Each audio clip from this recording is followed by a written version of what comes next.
Bienvenue dans cette émission qui donne la parole à la jeunesse. On ne peut ne pas communiquer, nous disait un contemporain, tout est communication. Aujourd'hui, nous recevons des personnes bien particulières, des personnes qui communiquent avec des techniques langagières qui leur sont propres. Et avec eux, nous avons un monsieur qui nous accompagne, avec qui nous pourrons avoir des échanges cordiaux. Il va permettre justement la transcription entre ce que nos invités du jour diront et ce que nous dirons sur le plateau. C'est monsieur Zé Obam Béranger. Bonjour à vous. Bonjour Marvin. Comment vous allez? Je vais très bien. Content de vous avoir sur notre plateau. C'était un plaisir partagé. Alors vous êtes interprète de la langue des signes. Vous êtes quelqu'un de très attentionné. Je crois que vous revendiquez altruiste. Ouais. Ok. À côté de cela, vous êtes très engagé sur le plan associatif et vous aimez les challenges. Effectivement. Les challenges, je peux dire que c'est ce qui me définit le plus. Ok. Ouais. Alors là, tout de suite, moi j'ai envie de vous demander, qu'est-ce qui vous emmène à étudier la langue des signes? C'est quand même un monde très complexe, mais vous l'avez appris cette pratique et vous la maîtrisez très bien. Qu'est-ce qui vous emmène là-dedans? Alors un constat. Ok. Oui. Je suis encore au lycée en classe de terminale. Lorsque je vais observer que deux groupes d'individus vont venir vers moi. Ok. Et chacun des groupes aura envie d'exprimer un mal-être. Sauf que les deux groupes ne vont pas arriver à s'entendre, à communiquer entre eux. Et donc je vais me poser la question au fond de ma pensée, mais comment faire pour réussir à concilier les deux groupes de telle sorte que le groupe A parvienne à communiquer avec le groupe B et le groupe B parvienne à communiquer avec le groupe A. C'est de là que part l'idée de devenir interprète. Et donc je vais commencer à faire des recherches sur la langue des signes, parce que c'est la langue que les sourds, les déficients auditifs utilisent. Donc je fais des recherches et je tombe sur une école au Gabon, l'ENEDA si je peux la citer. Ok. C'est une école qui va m'ouvrir ses portes. Je vais participer à une formation. Nous sommes là en août 2014. Une formation qui va très bien se terminer avec des parchemins. Et donc mon aventure commence là, je suis en classe de terminale. C'est bien compris. Et c'est une formation que vous avez comme ça acquise, elle est complète, c'est très clair, ça se voit dans votre quotidien. Mais j'ai envie de vous demander, c'est beaucoup de choses la langue des signes. J'ai pas envie de demander si c'est une science réelle, parce qu'effectivement on arrive à communiquer. Mais avant de rentrer là-dedans, quelle appréhension vous avez de cette culture-là? De la langue des signes? De la langue des signes. Ben, il faut dire que c'est une culture comme toutes les autres cultures. Ok. Ben, j'ai envie de dire que la particularité, c'est que c'est une culture qui s'exprime avec des gestes, d'accord, avec des expressions faciales, avec le corps. Donc c'est une culture quand même à part entière, une culture sur laquelle nous devrons nous tous nous épancher et nous intéresser à cette culture. Alors par rapport à la situation que vous venez de décrire, est-ce que vous pensez que toutes les personnes valides ne devraient pas justement apprendre cette communication-là? Je pense que oui, puisque nous sommes dans un monde ouvert. Aujourd'hui, les échanges se font de façon différente, Okay. De façon picturale, de façon olfactive, etc. Et je crois qu'aujourd'hui, oui, les personnes dites valides devraient commencer à apprendre cette langue, comme on apprend l'anglais, comme on apprend l'espagnol, etc., etc. Donc vous l'avez compris, nous ne sommes pas seuls, nous ne sommes pas qu'avec monsieur Zé Obam Béranger, nous sommes également avec deux messieurs très intéressants et importants pour ce plateau que je m'en vais vous présenter. En tout cas que la caméra reste fixée sur monsieur Béranger qui est en train d'interpréter justement ce qui se dit sur le plateau. Alors je m'en vais le saluer, c'est monsieur Yebous Sylvestre. Bonjour à vous. Content d'être sur le plateau? Oui, je suis très content d'être là. Formidable, il n'est pas tout seul, il est avec un confrère à lui. C'est monsieur Lidzougou Maïs Kevin, photographe, il fait un peu d'informatique et il est avec nous. Bonjour très cher. Bonjour. Comment va? Super bien. Formidable, j'aime bien le tempérament sur le plateau. Alors avec vous, on va essayer d'échanger justement sur la culture de la langue des signes. Mais déjà, j'ai envie de vous demander, en qualité de déficient auditif, quel est votre rapport avec, j'ai envie de dire, les personnes valides? Comment vous vivez les interactions?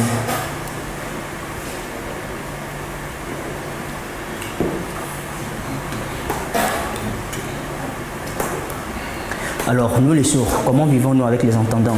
Ok. Alors, le premier problème, c'est la communication. Ok. Les entendants oralisent, mais nous, on ne peut pas oraliser. La communication n'est pas très aisée. Souvent, on écrit et on montre à la personne. Et si possible, on apprend aussi à ces personnes-là comment dire certains mots. Ok. C'est bien compris. Est-ce qu'on retient la même chose pour vous?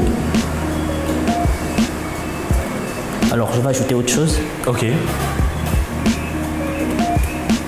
Alors, en famille, souvent lorsque les membres de la famille oralisent, je peux comprendre certains mots parce que je peux arriver à lire sous les lèvres, mais pas tous les mots. Souvent, il m'arrive parfois d'essayer de répondre avec la voix, mais ce n'est pas souvent très facile. Ok. Alors, lorsque je vais par exemple chez un boutiquier, bon, c'est pas facile de communiquer. En famille, on peut dire que la communication est plus ou moins aisée, mais avec d'autres personnes hors de la famille, ça devient un peu difficile, la communication. Ok. Il ajoute que parfois même dans les transports publics, pour prendre un taxi, il faut écrire sur le bout de papier et montrer la destination au chauffeur pour qu'il sache où nous allons. Donc voilà un peu comment on essaie de communiquer au quotidien avec les gens. Alors moi j'ai envie de vous demander, hein, c'est plusieurs années comme ça que ça dure.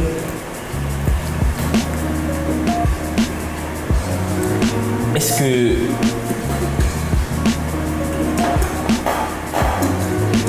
Alors, ça fait plus de 30 ans quand même hein, que la situation dure. Alors est-ce que vous la vivez maintenant comme vous la viviez il y a 20 ans, il y a 25 ans? Est-ce que vous pensez que la mentalité des gens a évolué?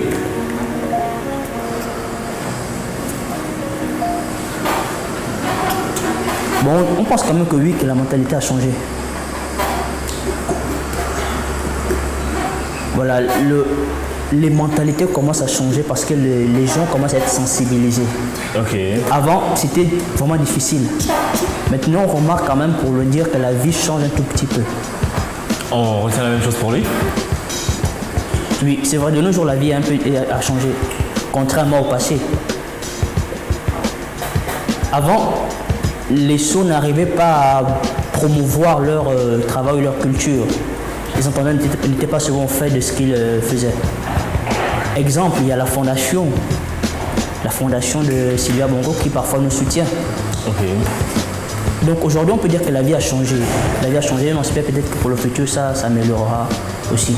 Okay. Moi, j'ai quand même envie de vous demander, hein, après, si vous voulez interpréter, c'est possible. À vous, monsieur Béranger, la manière dont les personnes valides considèrent les déficients, est-ce que c'est pas là le problème? Est-ce que c'est pas là le cœur de difficultés qu'ils vivent au quotidien? Bon, il y a de ça. Ok. Il faut dire que les personnes valides, souvent... C'est un peu difficile pour vous-même, là, parce que là, vous parlez, vous essayez en même temps, de leur faire comprendre ce que vous dites. Okay. Justement. Donc, les personnes valides, parfois, voient les déficients auditifs avec beaucoup de mépris. Et ce n'est pas toujours facile pour eux. Le problème, c'est ça. Si nous, les entendants, on accepte qu'il y a des personnes valides dans notre société, je pense que l'avenir peut commencer à s'améliorer. Mais ce n'est pas facile. Beaucoup pensent, lorsqu'ils voient un sourd, que c'est un moins que rien, qu'il ne peut rien faire. Or, c'est faux. C'est des personnes qui ont des compétences différentes. Donc, le problème, c'est ça, effectivement. Le regard des personnes entendantes sur les déficients auditifs. Et vous, en tant que monsieur Jérémy, monsieur Béranger Zéobam, ça fait plusieurs années que vous œuvrez là-dedans. Là, tout de suite, avant de continuer dans cette émission, si à titre personnel, vous devez donner une sensibilisation. D'abord, il faut que j'ajoute quelque chose.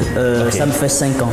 5 ans? Oui, 5 ans que j'ai fait mon apparition dans le monde de la langue des signes. Okay. Je travaille avec les sourds. 5 ans. Deuxième chose, sensibiliser, oui. Mais sur quoi? D'abord sur la compréhension. Les personnes entendantes doivent changer leur compréhension sur les déficients auditifs. C'est des personnes comme nous. D'ailleurs, si chacun pouvait examiner la situation, chacun devait comprendre que les déficients auditifs ont la même composition du point de vue du corps. Ils ont une tête, ils ont des yeux, ils ont un nez, une bouche, un cœur. Cela signifie que toutes les situations qu'une personne valide peut vivre, une personne sourde peut également les vivre. Donc la compréhension. Deuxièmement, le regard. Et les personnes valides arrêtent de souvent mépriser les déficients auditifs. Exemple. Il m'est arrivé une fois, j'ai rencontré un déficient auditif qui m'a raconté son histoire. Avec son langage des signes. Oui. Il me dit, il marchait dans la rue, c'était un soir, et il y a des policiers qui vont l'interpeller. Mais le jeune homme n'entend pas. Donc les policiers ont pensé que le jeune homme manquait de respect aux policiers. Or c'était faux. Il n'entendait pas. Donc ils l'ont pris. Oui, ils l'ont pris. Ils lui ont demandé où sont tes papiers. Le jeune homme, il a essayé de s'exprimer en disant que je suis... Mais les policiers ne croyaient pas. Donc on l'a pris, on l'a mené au poste. Il a fallu qu'on appelle certains parents pour venir confirmer que lui il est sourd. Donc c'est des situations comme ça que beaucoup vivent au quotidien. Donc il faut changer un peu la compréhension, le regard pour que les gens arrêtent de les mépriser. À titre personnel, avant de regarder cet élément que la régie va nous proposer, j'ai envie de demander, est-ce que cette activité d'interprète est lucrative?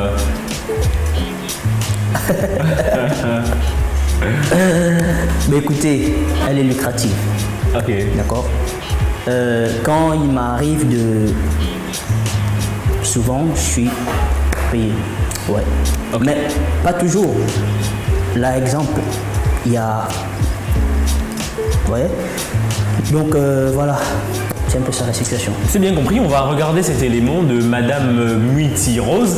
C'est une éducatrice spécialisée, c'est 25 ans d'expérience et elle va partager avec nous son expérience avec des personnes vivant avec un handicap. L'oreille humaine est un organe très performant, capable de distinguer 7000 tons différents et qui permet au cerveau de localiser les sources des sons.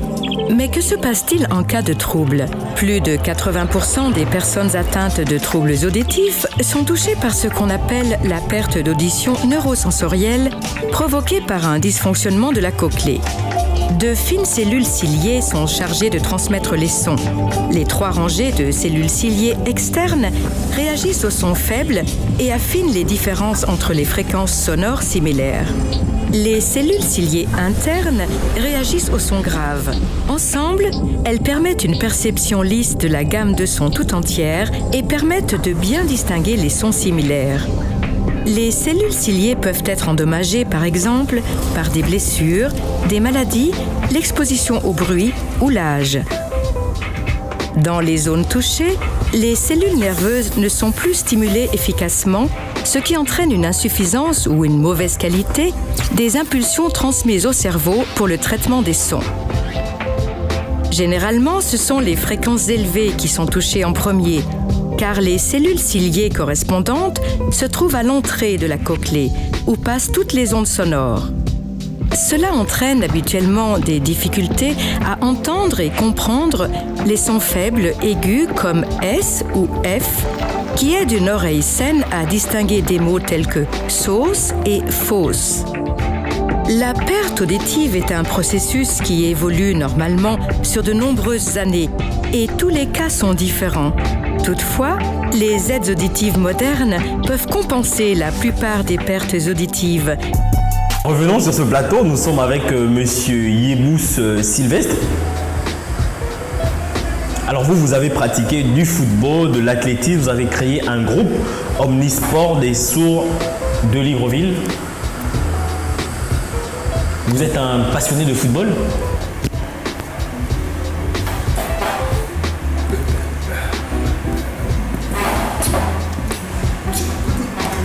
j'aime effectivement le football. Alors mon rêve, c'était de devenir champion. Alors comme toujours, beaucoup ont dit que les choses c'est impossible qu'ils deviennent champions. Donc souvent, je restais dans les quartiers à compétir contre certains entendants. Je gagnais, ils me battaient parfois. Alors les championnats de vacances, on organisait souvent avec des entendants. Ok. Après, j'ai abandonné le football parce que ça ne fonctionnait pas. Je me suis essayé dans l'athlétisme. Je participais à certaines compétitions, mais c'était pas facile. Après, j'ai commencé à me former moi-même et je progressais dans le métier. Alors, j'avais des choisis, c'est comme ça qu'on dit, des t-shirts pour les coureurs. Ok. Ouais, j'ai souvent aussi remporté certains prix. Il y a des certificats parfois qu'on nous donnait pour notre participation.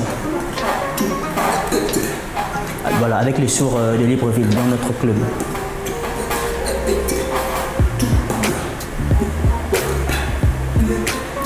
Alors, depuis 1975 jusqu'à maintenant. Et à Port-Gentil aussi, il y a des équipes d'athlétisme olympiques qu'on a créées là-bas.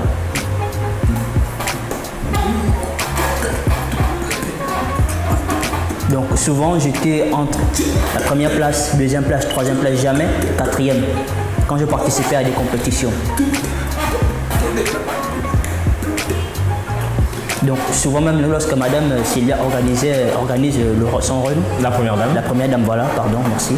Je participais aussi souvent et j'étais souvent entre les trois premiers.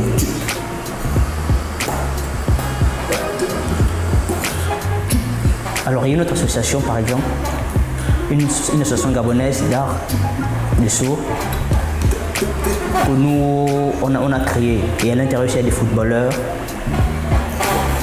Alors moi je suis de l'intérieur, je suis le président de cette association. Ok. Donc il y a une autre association avec d'autres personnes handicapées, donc on a fusionné. Voilà, donc cette année il y a des activités qu'on est en train de vouloir mettre en place.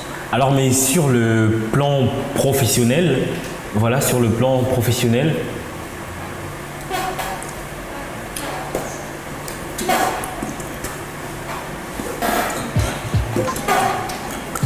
Alors, sur le plan professionnel, j'ai eu quelques évolutions, mais comme moi j'ai arrêté l'athlétisme aujourd'hui, il y a certaines compétitions de football qui nous arrivent d'organiser. Mais bon, avec l'apparition aussi du Covid, on a pu continuer certaines activités. Ok, c'est bien compris. On revient avec vous tout à l'heure. Nous sommes également avec monsieur Lidzougou Maïs Kevin. Vous êtes photographe et vous faites de l'informatique. Alors, est-ce que à ce jour, vous avez trouvé une opportunité pour vous affirmer sur le plan professionnel?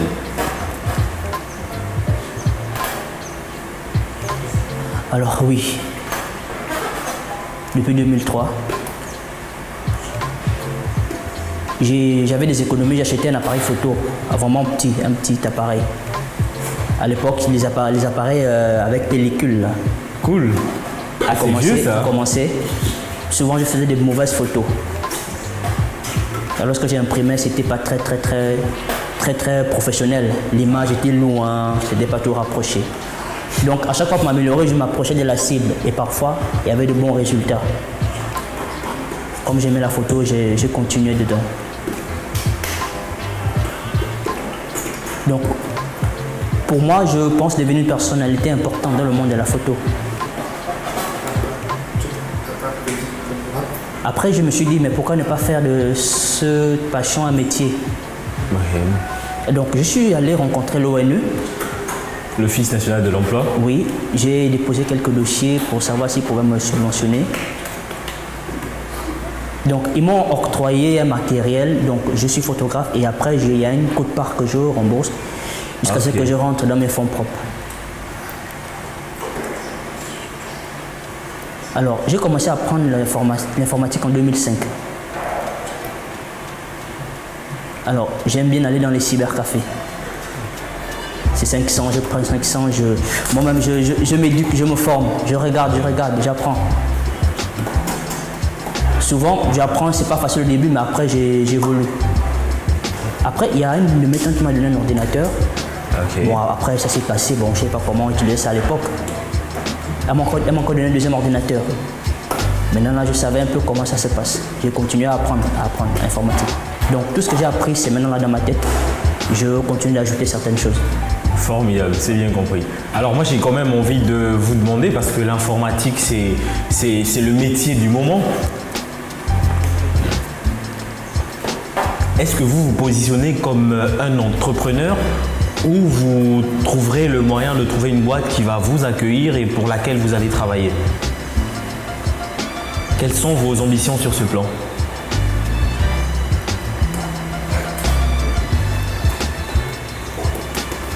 Alors, mon rêve Ok. dans l'informatique, c'est de travailler, par exemple, dans un cadre comme celui qui nous accueille.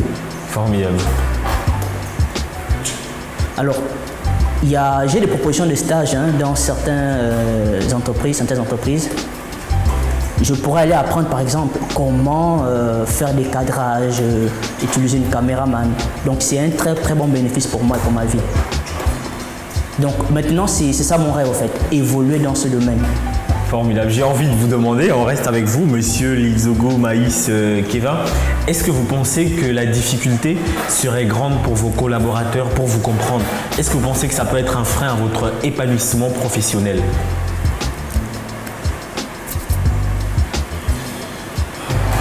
Bon, non. Attends, oui et non. Ok. Parce qu'il y a d'abord la communication, c'est vrai. Ok. Souvent, lorsqu'un entendant veut m'enseigner l'informatique ou autre chose, donc il pense parfois que c'est difficile. Or, s'il me montre simplement que je vois, j'observe, je peux capter de quoi il est question. Donc, souvent, avec la langue des signes, c'est possible de m'enseigner. Donc, je pense que si on met les moyens et la volonté, je peux réussir avec mes autres collègues. C'est très bien compris. Alors, je reviens là avec monsieur Yebous Sylvestre. On a entendu parler de l'ONE tout à l'heure qui a alloué un matériel à notre confrère Maïs Kevin. Mais après, pour que l'ONE puisse nous accompagner, il faudrait avoir de base une formation professionnelle. Est-ce qu'aujourd'hui, vous avez des difficultés à trouver une formation qui sera soldée par un diplôme pour enfin trouver un travail?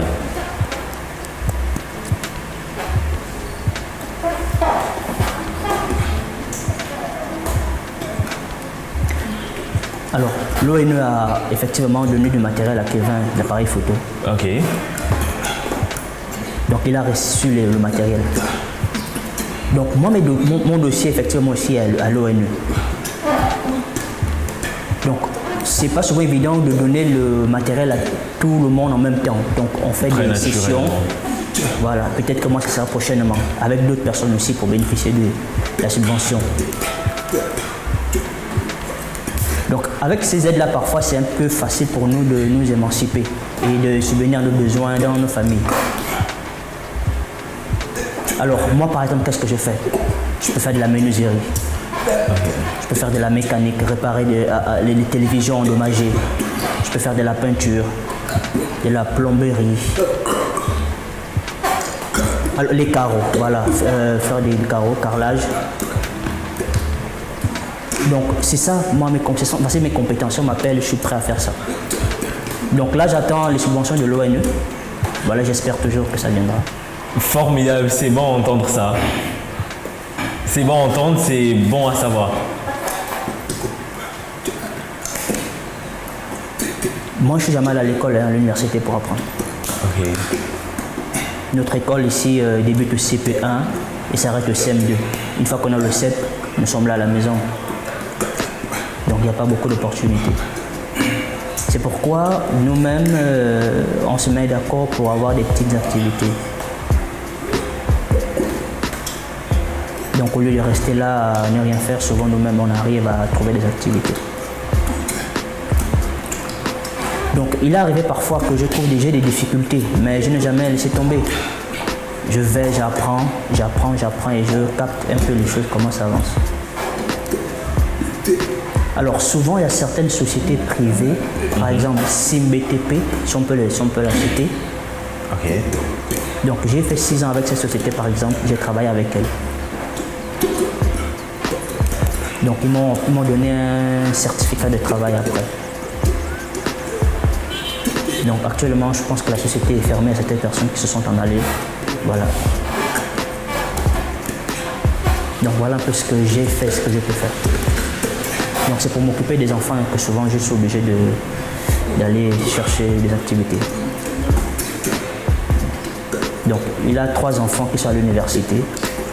Cool. Il y a un qui est à l'école primaire. Cool. Ouais. Ça marche. Alors moi j'ai quand même envie de vous demander l'expérience que vous avez reçue sur le plan professionnel. Est-ce que vous l'avez eu sur la base d'un diplôme, d'une qualification avérée? Je comprends très bien les compétences qui sont les vôtres. Non, je ne suis pas diplôme. Ok. Je ne suis pas diplôme, c'est au fur et à mesure. Donc, j'ai regardé quelque chose, on me forme et puis j'apprends. J'ai le CEP. Je me suis arrêté au CEP. Je n'ai pas d'autres diplômes. Là, j'entends bien par Mais diplôme j'apprends. des diplômes professionnels pour des formations que vous aurez suivies.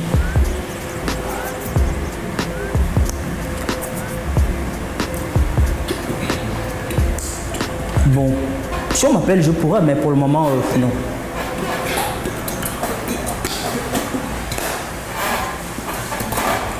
Donc, si on m'appelle, oui, je peux aller parce Ok. que l'objectif pour moi, c'est d'être autonome. Ok. J'aurais dû avoir un diplôme dans ce que j'ai fait, mais bon, il n'y a pas d'endroit où je peux aller me faire former et ressortir de là avec un diplôme. Il y a un ami à Port-Gentil, il n'a pas fait l'école, il est à la maison depuis. Ok. Ses parents sont allés le déposer à l'école avec les entendants. Donc, il fait de la pâtisserie, c'est un centre de formation pour pâtissier. Il a reçu un diplôme de là-bas. Maintenant, lui-même, il a commencé un travail, il fait des pizzas, il fait des gâteaux. Donc, c'est ça qu'il fait depuis 8 ans déjà, il le fait. Son propre argent, lui-même, il le garde. Donc, ça, c'est un exemple d'un des sourds de Port-Gentil. Ok. Alors moi j'ai envie de vous demander, monsieur Yebou Sylvestre, c'est ça? Alors à côté des compétences que vous avez, comme vous l'avez dit, c'est pour subvenir aux besoins quotidiens de la famille. Donc, voilà, c'est ça. Si une opportunité vous était offerte, quelles sont vos ambitions? Quelle formation vous souhaiterez faire pour vous réaliser? Dans quoi vous vous sentirez à l'aise?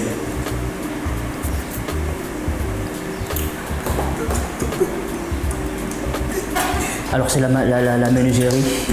La menuiserie. Menuiserie ou les travaux de bâtiment. Formidable. Donc, il y a d'abord la menuiserie et l'électricité aussi.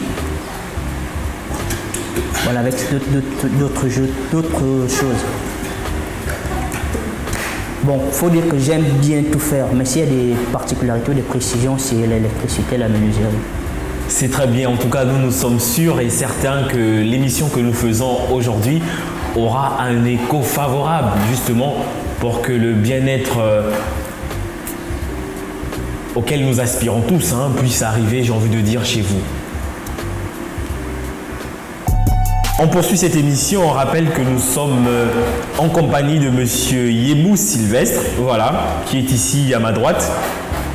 Footballeur, athlète, professionnel, j'ai envie de le dire comme ça. Nous sommes également avec monsieur Lidzougou Maïs Kevin, photographe, informaticien. Voilà, il va commencer à travailler avec l'émission.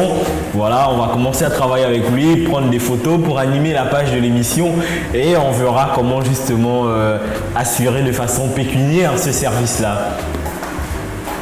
Nous sommes également avec notre interprète du jour, monsieur Zé Obam Béranger. Voilà, il est interprète de la langue des signes. C'est une personne valide qui se réclame altruiste.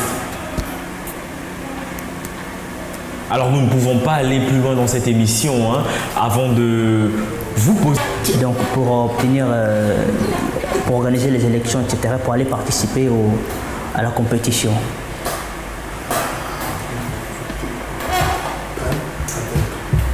Bon, l'État doit aussi penser un peu à l'avenir des sourds et elle est basée sur l'école, sur l'éducation. Ok. l'école qui existe au Gabon, c'est l'ENEDA, mais ça s'arrête au CM2. Une fois qu'on a le CEP, on va à la maison, on ne fait plus rien. Souvent, on nous met avec les entendants, mais il n'y a pas d'interprète pour nous aider. Alors qu'à l'ENEDA, on enseigne la langue des signes. Donc nous, on souhaite que l'État construise un collège pour nous, les sourds. Moi-même, par exemple, en 1983 jusqu'en 1993, c'est là où j'ai obtenu mon CEP et après, je suis resté à la maison. Donc si l'État peut mettre en place un collège, ce serait idéal. Une fois que les sourds ont gagné le CEP, on peut les inscrire dans des établissements appropriés. Souvent, il y a certains parents qui inscrivent leurs enfants dans les écoles privées. Okay. Et c'est souvent là-bas que certains déficients auditifs obtiennent leur bac. En Amérique, là-bas, il y a des centres appropriés où des sourds ont des diplômes. Donc, alors, il y a certains sourds qui ont pu obtenir leur bac. Ils sont au nombre de 3. Il y a un qui travaille à la présidence, okay. Il y a un qui est décédé et il y a une autre qui est aux États-Unis. C'est ce qu'il expliquait là tout à l'heure. Ok, alors moi j'ai peut-être envie de vous demander, monsieur Obamzé Béranger, si vous pouvez fixer la caméra qui est devant vous.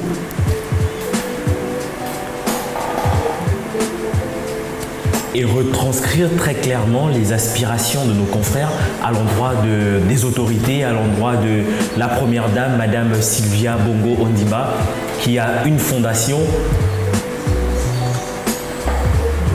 Voilà, c'est l'exercice auquel je vais vous demander de vous prêter, s'il vous plaît. Bien, merci Marvin. Et je remercie déjà l'émission Forum des ados, qui est une plateforme qui permet aux déficients auditifs de s'exprimer sur les questions qu'ils rencontrent au quotidien. Dire simplement aux autorités que aujourd'hui, les jeunes déficients auditifs se sont exprimés sur les mots qu'ils rencontrent au quotidien.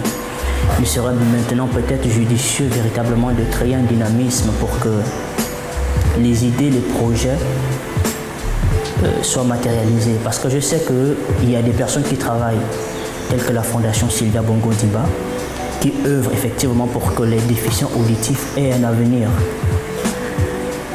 Simplement dire qu'il faudrait que les projets soient suivis de très près. Parce que bien souvent, il y a des projets qui sont détournés. Aujourd'hui, comme ils l'ont si bien dit, il n'y a pas encore un collège qui accueille les déficients auditifs. Je crois quand même que c'est une grande gêne pour un pays comme le Gabon. Beaucoup de déficients auditifs sont inscrits dans des collèges, au fond, parfois des parents. Souvent, ceux qui sont téméraires poursuivent et obtiennent leur bac. Mais ils ne sont pas encore assez nombreux. Donc que les autorités se penchent véritablement. Je le redis, je sais qu'il y a un travail qui se fait derrière, mais il faudrait qu'il y ait un suivi. Il y a des projets qui sont là, comme avec l'ONU, comme ils l'ont dit, mais il faudrait qu'il y ait un suivi pour que les déficients auditifs soient plus impactés par rapport à la politique, par exemple, de la Première Dame, du Président de la République. Donc si j'ai quelque chose à dire à ces personnalités-là, c'est ça. Suivez les projets, faites en sorte que les projets soient matérialisés. C'est bien compris et nous espérons que ce message que vous venez de passer aura justement un écho favorable, de sorte que nos confrères aillent en 2021 pour cette compétition. Qui dit compétition dit préparation. Nous allons nous activer à partager ce message, à le distribuer, à le redistribuer afin qu'il puisse arriver auprès de qui de droit pour un retour que nous espérons favorable. Alors moi j'ai envie de vous demander comme ça, en commençant par monsieur Lidzogo Maïs Kevin, quel message vous souhaiterez faire passer aux personnes entendantes? J'ai envie de le dire comme ça, parce que nous avons fait une émission il y a quelques mois avec des personnes qui vivent avec handicap, un handicap moteur, j'ai envie de le dire comme ça. Et il y a l'un d'entre eux qui nous a demandé de se prêter à un exercice, celui d'imiter justement un handicap de son choix d'ici le 3 décembre, je pense, si ma mémoire ne me trahit pas, la journée justement qui est dédiée aux personnes vivant avec un handicap. C'est un engagement que j'ai pris personnellement à la télévision et je tâcherai d'honorer cet engagement, j'ai envie de dire, à la télévision également. Que ça soit vu et su de tout le monde parce que c'est un engagement que j'ai pris officiellement. Donc c'est un appel qu'il a lancé sur la base d'une frustration. Parce qu'il s'est rendu compte que les personnes valides étaient insensibles à la réalité qu'ils vivaient. Donc j'ai envie de vous demander si vous avez un message à passer aux personnes entendantes, quel serait ce message? Super, merci. Ok. Le message. Nous souhaitons que tous les entendants nous respectent, comme ils respectent les autres personnes. Les entendants évoluent, mais nous aussi on veut évoluer. Pourquoi à chaque fois être méprisé? Ben non, il faut qu'on nous élève aussi un peu. C'est comme un bébé qu'on accouche, on l'enseigne, on l'élève, on ne le méprise pas, on l'élève pour qu'il devienne quelqu'un. Donc le message, en entendant, c'est ça. Nous, on doit être unis, on doit être solidaires pour avancer, pour un bon développement. C'est bien compris, je vais me tourner vers vous.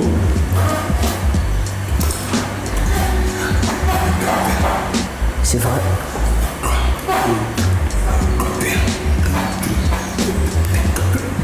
Quand on a un enfant sourd, l'objectif c'est de l'aider, pas de le mépriser. Ok. Pardon si ma voix porte, hein. Je vous en prie. Il faut aider les sourds pour qu'ils évoluent. Alors il y a la journée nationale des personnes handicapées, qui est l'occasion propice pour montrer qu'on ne doit pas nous mépriser. Le Gabon est au courant et l'État aussi. Nous-mêmes, chaque année, mois de septembre, est la journée mondiale des sourds. Donc dans le monde, c'est le mois de septembre qu'on a choisi pour fêter un peu cette journée.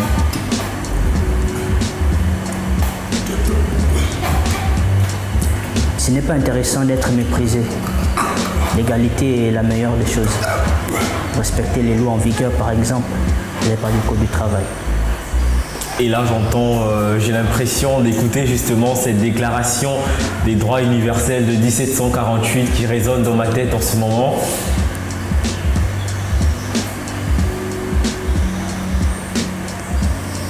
Bah écoutez, j'ai pas envie de dire que les mots me manquent, hein, mais c'était beaucoup plus votre situation professionnelle qui nous préoccupait à l'émission. C'est pour ça qu'on vous a invité. C'était vous écouter sur cette question-là, de savoir est-ce que vous êtes formé, est-ce que vous avez l'occasion de travailler pour subvenir à vos besoins, pour vous réaliser vous-même.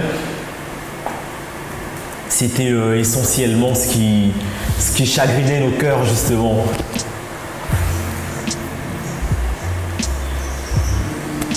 On aurait aimé que ça dure plus longtemps, mais j'ai envie de vous demander sur quel mot vous souhaiterez qu'on puisse fermer cette émission.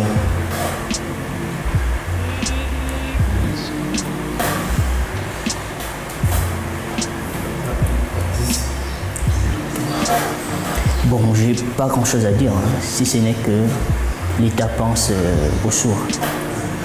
Avant 2021, par exemple.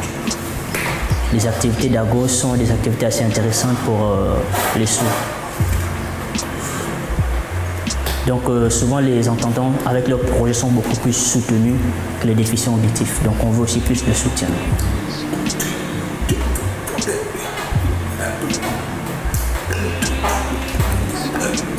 Alors je vais ajouter quelque chose. Les sourds savent conduire, hein. Ils savent conduire.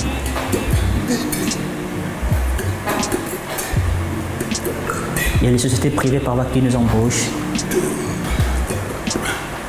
Mais les projets, par exemple, avec l'État ne sont pas souvent nombreux. Donc on souhaite que l'État nous soutienne encore davantage. C'est bien compris. Bah écoutez, monsieur... Mais attention, nous-mêmes les sourds, quand on communique par exemple avec les entendants, comment on fait? On écrit. Mais notre niveau est assez faible quand même, il faut le reconnaître. Alors, entre sourds, on utilise des vidéos. Des vidéos, c'est-à-dire appel vidéo. Ok. On échange. Parce que si on écrit des messages, c'est pas souvent évident qu'on se comprenne parfois entre nous-mêmes. Tellement oui, le niveau est bas.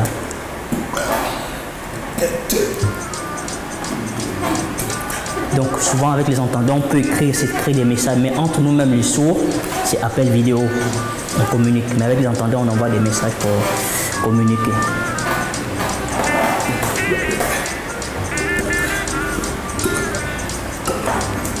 Alors, je n'ai pas un contrat de travail précis.